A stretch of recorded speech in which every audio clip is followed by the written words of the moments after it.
ડભોઈમાં યુવકનો કેનાલમાં ઝંપલાવી આપઘાત। પરિણીત પ્રેમિકાના પ્રેમમાં પાગલ પરિણીત યુવકનો ડભોઈના તેન તલાવની કેનાલમાં આપઘાત। પરિણીત યુવકને વડોદરામાં રહેતી અન્ય પરિણીતા સાથે પ્રેમ સંબંધ બંધાયો હતો।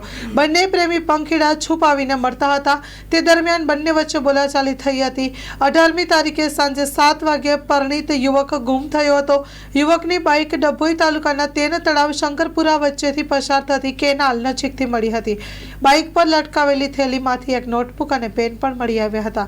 નોટબુકમાં યુવકે અંગત કારણસર અંતિમ પગલું ભરું છું, કોઈનો વાંક નથી કહી નર્મદા કેનાલમાં ઝંપલાવી જીવતર ટૂંકાવ્યું હતું। તેની જાણ થતાં પરિણીત યુવકની પત્ની અને ભાઈ ઘટના સ્થળે અંગત કારણસર આત્મહત્યા કરી હોવાની કેફિયત ચિઠ્ઠીમાં લખીને પહોંચ્યા હતા। મૃતકની ઓળખ પણ કરી હતી। Story report by Lalbhai Bhathiyara, Dabhoi.